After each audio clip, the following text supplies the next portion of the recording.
Hey dudes, welcome to Splat from the Past, the only 80s themed horror and sci-fi show where things can get totally radical.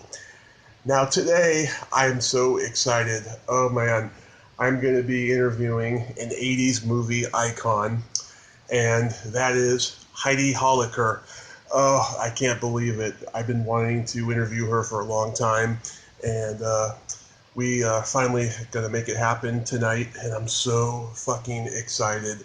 Oh my god, she is like one of like the quintessential 80s babes as far as I'm concerned. And you may remember her. She played oh my god, what's her name in Valley Girl? I always forget. Stacy. She played Stacy in Valley Girl, Deborah Foreman's sidekick, and I'm so excited. I'm so excited. This is going to be so awesome. Oh god, this is going to be great. I just can't get over how great it's going to be. And so, yeah, I'm going to interview Heidi Holicker, and we're going to talk about that movie and the remake and a couple other movies she did and stuff, and it's going to be awesome. So, here's my interview with Heidi Holicker. Hi, Heidi. Heidi, welcome to the show. Hey, thanks, Tommy. How are you? I'm good, thanks. Oh, that's great. Yeah, it's such an honor. I can't tell you. Thank you so much for taking the time. Absolutely. I appreciate it so much. Oh, Sure. so there's so much here I want to get into. Okay. When did you know that you wanted to be an actress? When I was probably 10, I think when I was about 10 years old, I wanted to be an actress. And I grew up with, my mom was working on television, the Sonny and Cher show and the Andy Williams show, and I used to hang out at CBS all the time, and I just loved watching rehearsals and loved everything about what I thought it might be, and put it in my head probably about then, and then did school plays and then I went to college, and then I was a theater major, and then I left to when I started getting jobs, commercials and TV shows and that sort of thing. So, but I think at 10, probably at 10. So you came from a show business family. Yes, my dad's an agent, and my mom is she's a writer, but she was working in television as a talent coordinator and a secretary. Oh, nice. At the time. Nice. Were there any actors? Anytime, oh, go ahead. I'm sorry? Oh, go ahead. Anytime we'd have, an earthquake or rainstorm, which is rare out here in LA, but anytime we'd have school breaks, that's where I would be, hanging out on the sets, and I just loved it. Nice. Were there any actors that influenced you? I loved watching Cher rehearse. She was incredibly gifted. Mm-hmm. And I used to love watching the comedy. I would watch the Laugh-In rehearsals, where they would open the little doors and watch Judy Carn and Goldie Hawn, and it was just an overall feeling. It wasn't any one particular performer. Mm-hmm. I loved watching the Jackson 5 rehearse or the Osmond Brothers rehearse, and it was just all very, very exciting to me. Wow, that's amazing. So, your first movie was Pink Motel, and you got to be in a movie with Phyllis Diller, which is big in the world of comedy. That's like shooting heroin with Miles Davis. Well, the best part about that is that the reason that I came to LA was because of Phyllis Diller. My mother wrote comedy for Phyllis when we lived in Boston and sent her jokes. And Phyllis was so encouraging and said, "You must come out to LA and you must be a writer." And Phyllis was instrumental in that, in helping my mother. And so when I walked on the set and saw it was Phyllis Diller, I knew she was going to be in this movie. I introduced myself, and she was so gracious, and she remembered who my mother was, and invited us all over to the house a few times, and she's a very, very gracious, talented woman, brilliantly talented, and underrated, I think, and quite a pianist as well. Just a very special person and a wonderful writer. And so that was really cool that my first movie was with Phyllis Diller. It was the reason that I came to California. Oh, wow. That's really cool. Yeah. Yeah, I think she's underrated too. I mean, everyone just thinks of her as, self-deprecating, and then, that big guffaw she had. Yep. And all her wigs. And she wrote a beautiful book that I've read. I don't have it in front of me, so I'm not remembering the name, but My Life as a Whorehouse, something to that effect. But it's a great book. It's beautiful, and she signed it for me, and it was very, very sad when she passed. It was very, very, very painful for us. But she was very important in our lives, as was Sherry Lewis, who also my mother wrote for. She wrote jokes for Sherry, and Sherry Lewis Lamb Chop's mom was a very big influence in our family. Oh, nice. Yeah, Pink Motel was like one of the earliest screenplays Jim Quoth wrote, and to me, he's a very underrated writer. Yeah, he was very, very nice. Very nice guy. Mm-hmm. So I remember that. I remember everything. So there's much I don't remember of every aspect of my life.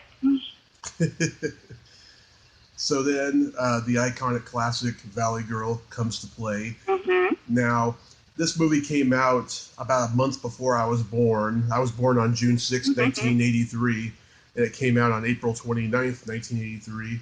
My parents used to watch it on HBO. My dad remembers it, my mom doesn't. And it was in the mid-90s that I first saw it on Comedy Central, and I've always loved it ever since. How did the role of Stacy come to you? Well, I was auditioning for everything, and I was put up for the role of a smaller role, Samantha, in the bar scene with Randy. Mm-hmm. And when he goes, when he gets drunk and goes to the Central, or it was the Central at the time, and it's a very sexy girl who used to date and lures him into the bathroom to make out. And I got that role, which was great. I was thrilled to get any role.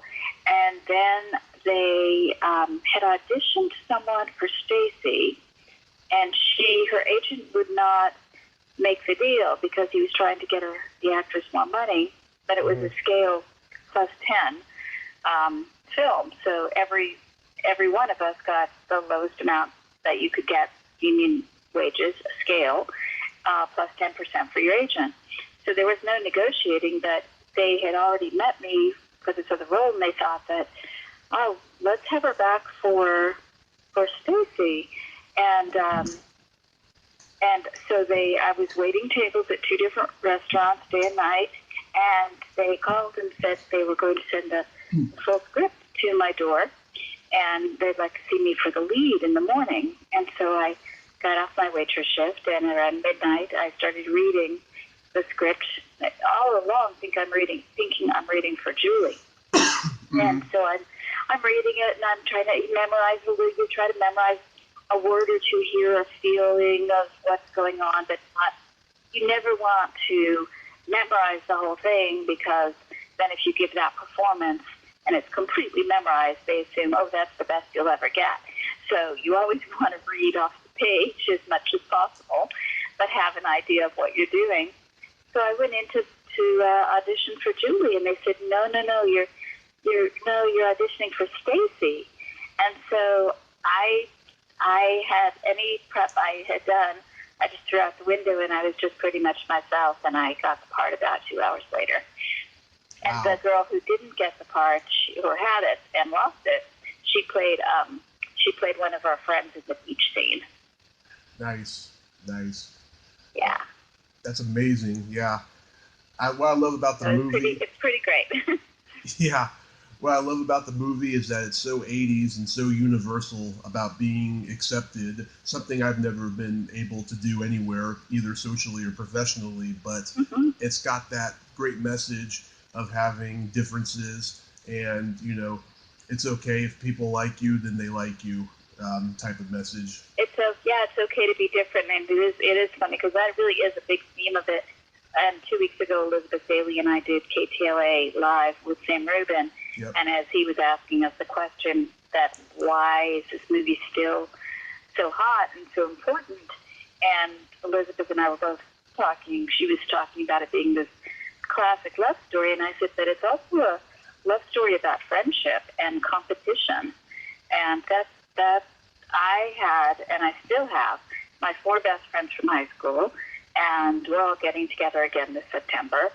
And it's the same, you fall into the same kind of roles with each other years later even, because with my very best friend, my 3 best girlfriends making us the 4, it was very much a mirror image of the Valley Girl characters' relationships. So for me, it was super easy to just, you know, just gravitate right into that because it was really much doing my own life, you know, 4 years before. And that is one thing we said on the live show is that that it was also a love story about friendship and you know, girlfriends and competing with each other, unintentionally competing, you know, for boys, for attention, for whatever. Yeah. The funny thing about it too is that, you know, the movie looks very 80s, and of course it is in terms of music and fashion. Right, it actually is. unlike you know, The Wedding Singer, which I love, and Clueless, which I love, which was more 90s, but you know, the Wedding Singer did a phenomenal job. I just love that movie. But they were doing the 80s, and they did it great. But we weren't doing the 80s. We were just doing a movie in 1982. So. Yeah, and the funny thing is, you know, Fast Times at Ridgemont High came out before this movie. Yeah, right. And right before us, yeah. Yeah, and the funny thing is, you know, you watch that movie, and of course it also looks 80s, but it also has like this leftover, like late 70s vibe to it, because I think it's because Cameron Crowe did research for the book in the late 70s. That might have something to do with it. But Valley Girl is definitely an 80s movie. Yes, definitely. Definitely. Even I think our clothes were more current in what was really being worn than maybe Fast Times, although Fast Times definitely did a beautiful job. And I'm the only actor from the film who was raised in the Valley. So we used all of my own clothes that I actually wore every day for myself and the other characters. And the other actors would bring in whatever they had. But the wardrobe guy, who I adore, his name's Sean, and he was actually one of the little boys in E.T. His mother's a very famous costumer, and he was probably about 19. He came to my place and just took everything out of my closet, including hand-painted clothes that I had hand-painted and I was selling at Fred Siegel at the time. The Splat clothing right before Flashdance became popular. I was doing that as a side job, and I wear some of that in the movie, actually. Crazy. Wow. What did you like most about making the movie? Every moment of it, every single moment. It was only 4 weeks and 2 days, and so we had no downtime. We had no, we didn't have numerous takes or anything like that. It was. None of us remember when we talk about it. We don't really remember doing more than one take. We remember doing your close-up and then a wide shot and then moving on to the next scene or going to the next location. Yeah. It was just very much done with just fun. It was just. We didn't think about it. You know, nobody had any idea that Nick Cage was going to be a massive star. Yeah. Martha Coolidge may have, our director, but we didn't. We were just doing a really fun movie.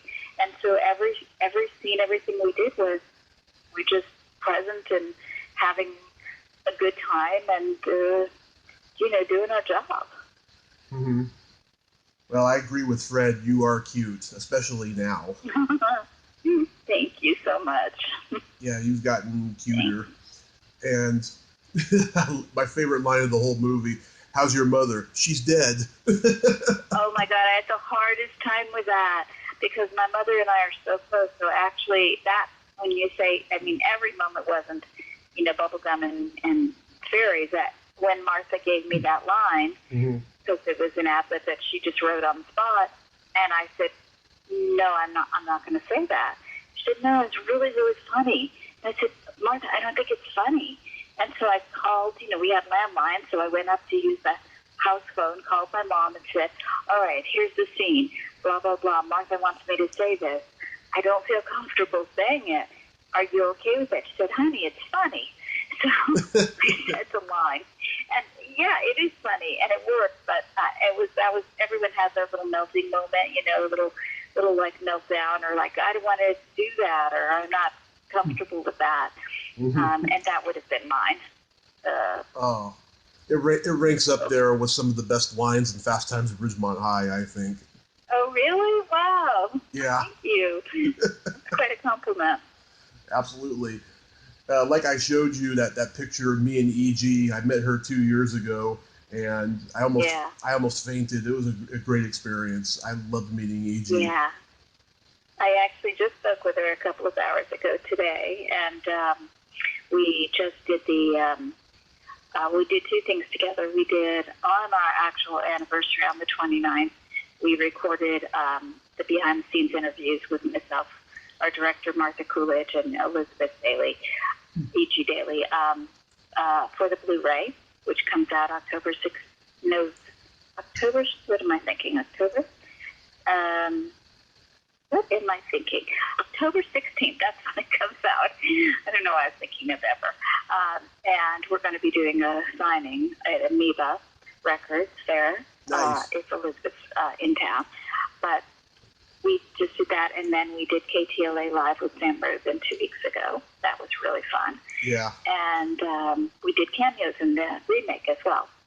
Mm-hmm. Yeah, that was Elizabeth's great. Yeah, I saw that clip. That was pretty good. You both looked like you were having fun. Yeah, it was nice. It was fun.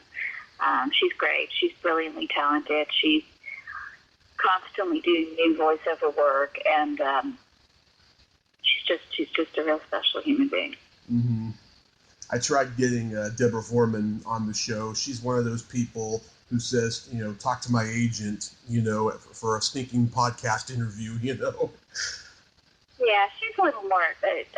She's more challenging, I'd say. But yeah, I don't know. I don't know. It'd be fun for her to do these things, but I guess she isn't interested. Yeah. Joyce Heiser had a small part in the movie. I had her. She was seen with me. It was great. Yeah, I had her on the show a couple months ago. I made her pee her pants laughing nearly. Yeah, she's very good. I saw her movie where she played a boy. She's wonderful in it. Just one of the guys. Yeah. Yeah, she's great in it.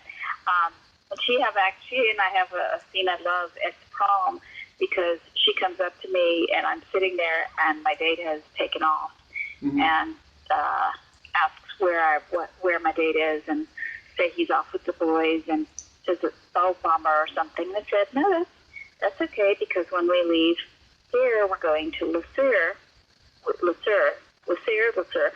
the little restaurant that used to be up the street here in Studio City. And I say, I'm going to scarf down half the menu and act super duper happy. And when she walks away, I kind of just really bummed. And that is what happened at my real prom date. Took off in the middle of the prom and just dumped me. And took off with some other girl. So it was basically real life for me. The whole thing was real life. Oh, what a real meanie. I would never have done that to you, Heidi. Well, I remember the guy's name, but I'm not going to say it. And, yeah, Lee Purcell, she was like the original MILF before American Pie. Yeah. She still looks phenomenal. She's really involved with the Screen Actors Guild, and she's fantastic. She had such a baby face. Like, she could have been, like, with one of you girls in the movie.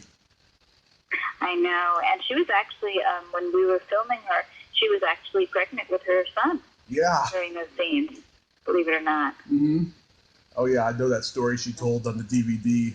That was amazing. Yeah. Yeah. She's really lovely. Very lovely person. Yeah, it's such a great cast and a great movie. I melt with you in karaoke sometimes. Oh, see, I don't have the guts to do that. That's the only thing that makes me really shy is singing in front of people. But I've got to do it one night. I've just got to do it. Get over my fear. Yeah, it's a lot of fun. I've been doing karaoke almost 12 years. I love it. Where do you do it? Just any bars and stuff. I'm from the Bay Area. I just moved to Redding to help my mom pay the rent and stuff. But when I was in the Bay Area, I went to dive bars all the time and did it.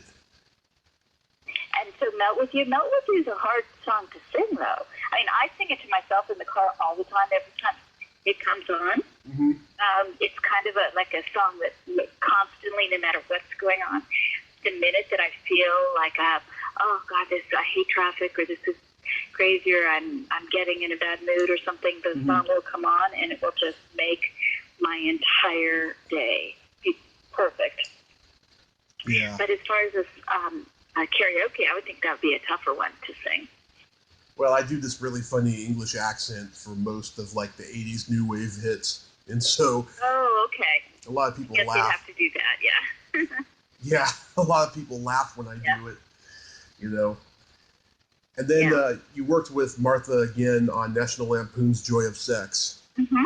Yeah, myself and Michelle Mayrank and Cameron Dye, who played Fred. Yep. And Colleen Camp. And then we had, Lisa Ling Lois, who I think you may have interviewed. Yep. And who else? A bunch of other people. Carol Eda White, I interviewed her too. Okay, I don't remember her, but she's the one who tries to seduce Cameron Dye in the back of the bar. Oh, she's the one that had the really long hair. She's got really pretty long. No, she was older. I'm not remembering. It's been a while. She's older. She's got red hair. She was on Laverne and Shirley. She played Laverne's nemesis, Big Rosie. Oh, I'd have to see the movie again. I probably haven't seen it in 20 years at least. So. Yeah, I've been watching this movie since I was like 15 years old. I love it, and I told Lisa, I said. I had never heard the term G-spot until I heard her say it in the movie, and she did this evil laugh after I told her, and she's like, "Good, I'm glad I taught you something." Well, I was up for that role. I was so bummed I didn't get it.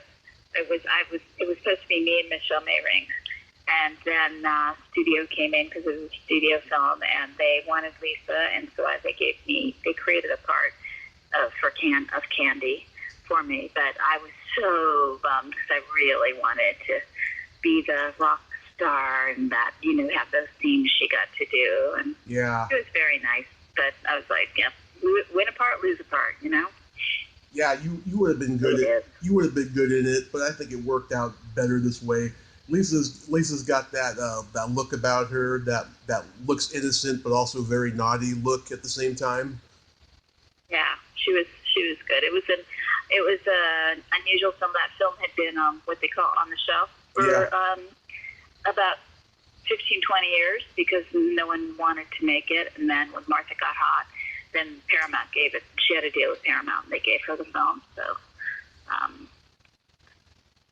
but it was a very different experience for us because we went from having no trailers and no food and no wardrobe to having absolutely everything.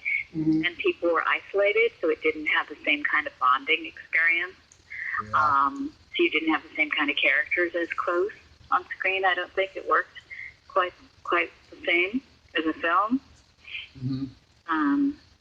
And possibly because when we were together all the time, and so we sort of formed these very, very strong kind of bonds very, very quickly because we're in a room together, or a no trailer, trying to figure out how are we going to get food, and so we would just eat the props and that kind of thing in Valley Girl. So it's very different, very cool experience. Well, it made a pretty good movie, and there's some iconic 80s actors in it, like what's his name? D.W. Brown is in it. Oh, you're talking about Throwback? Yeah, D.W. Brown. Yeah. Yeah, I remember him. And there's a blonde man that I'm blanking on his name. He was one of the leads. A blonde high school kid. I think he did a lot of movies with the same kind of character. The jock guy, I don't remember his name. And then there was the guy who was from India, or from Pakistan. Yeah. He went on and did a lot of stuff. Yeah, and then, there's an actress who played along with me. We had some scenes together, and she ended up on, I don't think it was Chicago Hope, but some TV series for years. Mm-hmm. So, anyway, well, what else do you want to know? How did you get to be in the Twisted Sister video for Leader of the Pack? I was hanging out I did Valley Girl. This was now 1985, and I was hanging out at a friend's edit bay. And he was editing some project that the director, Marty Callner, was doing. And I was just kind of joking around with him, and he seemed to like that. And then I got a call from Dee Snider and Marty, and Dee asked me if I would be in the video, because he really loved Valley Girl, and it was 4 of the most fun days I've ever had on a shoot. And in fact, I just saw Eddie Ojeda, the guitarist in New York, 2 weeks ago, and the guys and I are we lost AJ, unfortunately, 2 years ago. AJ, the drummer, died, but the guys and I are really good friends, and we spent time together, and I just love them. They're really fun, and we had the best time then, and they're really lovely guys. I'm really honored to still know them. Yeah, I'm a huge Twisted Sister fan. I had the video. My dad taped the video for We're Not Gonna Take It when I was a kid. Yeah. And I just loved it. And as much as I love it, though, I have to say their version of Leader of the Pack was pretty lame.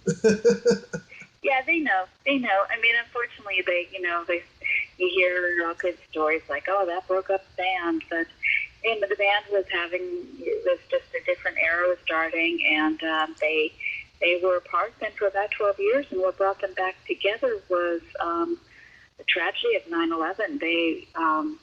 They donated their time and energy and talents to do a fireman concert to raise funds for the New York firemen and policemen, and being back on stage together after about 12-year break really made them realize they had something special. So since about late 2001, early 2002, they started touring again, and they toured again until last year. Mm-hmm. And they finished touring in 2017. Mm-hmm. Yeah, I wanted to go see them, but geography reasons prevented me from doing that. I've known them for so long. I've known them since '85. Was in one of their videos. Great friends with them, and then I actually had never seen them live until 10 years ago when they came out to LA. Wow. And saw them live at a couple shows they invited me to, and I realized, oh my gosh, they can really play. They're really good. Yeah. But I didn't know. I just knew they were my friends, and I loved being in the video because they didn't play music in the video, but live they were amazing. They did a Christmas show, which was a satire on Christmas songs, and it was hysterical. And AJ, when I heard AJ drum, because of course every drummer gets a solo, it blew your mind. He was an amazing drummer, amazing. Mm-hmm. Sorry, my phone's ringing. I'll just ignore that. So. And Bobcat Goldthwait's in the video. Yeah, and it's funny because I had seen him. I hadn't met him, but probably around 79, 80, I was in San Francisco visiting friends, and I went to a comedy show. Yep. And he was doing his act, his set, and I thought, wow, this is so bizarre. I don't even know if I get it. And all I remember is he was yelling a lot and being kind of wacky and crazy. And then I met him on set, and he was so sweet and so shy, Yep. and so lovely. It was just a greatest experience. Hold on one second. I'm sorry. Okay. Okay.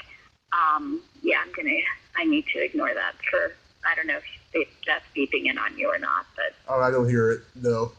Okay, good. Okay. Yeah, Bobcat. All right. So.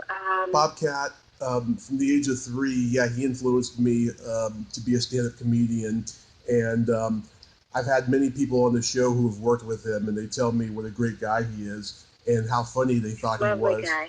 Because back in those days when he was at the height of his fame, a lot of people thought he was annoying with that voice, right? But yep. When I hear that so many of his peers loved him, it just gives me so much joy. I actually came up with this girl in stand-up comedy who's actually roommates with him in LA right now, and they do shows every Tuesday night at the Improv. And I was down in LA for a week about 2 years ago, and I went to the open mic and I couldn't get on, so I was kind of depressed. And we were going to go see their show afterwards, and I didn't get to because I was depressed and stuff. But yeah, I could have met him that night, but there's always time. Yeah, he's a really lovely man. That was my memory of him. So. You did it. All right. Anything else you want to talk about? Oh, I yeah. have to a couple. Wrap it up. And, oh, yeah. You did a classic slasher movie called Rush Week. I did. I did a part. I've never seen the movie, but I played a college girl, college co-ed. I guess I remember I was friends with the girl who got killed. And I think I had one scene, maybe two. Yeah, my good friend Kathleen Kinmont was in the movie. She's been on the show twice. If you listen to those episodes, they're XXX rated and very funny. Okay. She's a lot of fun. So, what made you decide that you were going to give up acting and going into developing movies and TV shows? Well, I did it for about 10 years. I did 5 features and 2 soaps and 2 music videos, one John Mellencamp, one Twisted Sister. Oh. And I loved it, but it was just not, I wasn't getting the kind of success I wanted, so I decided to take some time off and go into film production, and took a job at a production company, and then worked my way up, and thought, I can always go back to acting. And I always thought in the back of my mind that if I didn't go right back to it, then whenever they make a Valley Girl remake, then I'll do that. Well, we did a Valley Girl remake. It just happens to be 34 years later. We did a Valley Girl remake last June, which will come out this year. But I just learned how to do other things, and I have worked in at Disney in feature film marketing. I've worked in print production, advertising, for movie posters, and post-production for content, DVD content, and standees, the big things that are in the theater that look like the corrugated cardboard standees. So I co-managed that studio, and then I was fortunate enough to work with Rick Baker, and I co-ran his studio for 8.5 years. And we did 20 feature films, including How the Grinch Stole Christmas, Planet of the Apes, Nutty Professor 1 and 2, Men in Black 1 and 2. They did 3 later, but I wasn't there. And The Ring, all kinds of great, amazing movies. And then Rick closed his studio, and I went to work at, that's when I went to a print design firm, managing the facility. And then I ended up at Disney in marketing, And then I went over to Magnolia Pictures, where I'm the operations manager. And over the last few years, I've been developing projects as a producer. And I've produced for Don Hahn, who is the producer of the Beauty and the Beast and the Lion King and Maleficent, who's a dear friend. And when I did that a few years back, I'd always wanted to produce, and it just made me realize this is everything that I've done has led to this. So right now I have 3 projects that are in development, and it just takes a long time to get there, but I'm getting there. So wow, doing really well. Very exciting. Yeah, you get to work with Rick Baker on quite a few movies. That must have been great. Yeah, it was great. It was amazing. Rick's a dear friend and a brilliant artist, and 20 films actually. So it was pretty amazing, pretty fabulous time. Yeah, I was going to meet him. He was honored at Monsterpalooza in Pasadena, the horror convention this year. I was going to go meet him and stuff. I ended up not making the trip for various reasons, but I was glad that he got the award. If you have the opportunity, I highly recommend it. He's really fun to listen to his Q&As, and he's the guy. So yeah. So what color are your nails today? Pink, of course. Nice. I got purple. Oh, okay. Yeah, I started painting my nails when I was 13. I've got to represent the valley at all times, Oh, absolutely. Like, totally. So, Heidi, I thank you so much. And you're welcome. You are such a sweet lady and a humble icon. I hope I get to meet you in person someday. Absolutely. One of my friends who did a podcast with me, I finally happened to be in New York, and so Scott Aber and he and his family live in Pennsylvania, so they got in the car and drove out and met myself and a friend of mine in New York, and we had lunch. So it happens. Well, I'm trying to move to Los Angeles, and when I do, I'll let you know. Okay, that sounds great. All right, well, thank you, and let me know where this will or won't, air anywhere. So I'm always happy to talk about it. I'm very proud of Valley Girl and everything else I've done. That it holds such an incredibly special place in my heart, my soul, because it's basically, my life on film, which is pretty bizarre. Yeah, this will be up in the next half hour or so. Okay. All right. Cool. All right. We'll call back another time if you want to talk about more stuff. Oh, that would be great. You have a good night, Heidi. Okay. You too. Bye-bye. Bye-bye. Well, there you have it. Heidi Holicker. Ain't she a sweetheart? Thank you so much, Heidi. That was a really nice conversation about your career in the 80s. If you like this video, please subscribe to my YouTube channel, add me as a friend on Facebook, join my Tommy Kovac comedian page on Facebook, follow me on Twitter and Instagram. Well, that's all time we have this week on Splat from the Past. Until next time, this is Tommy Throwback Kovac saying, there's no shame in living in the past, because the present sucks. Like, totally for sure. Later, dudes.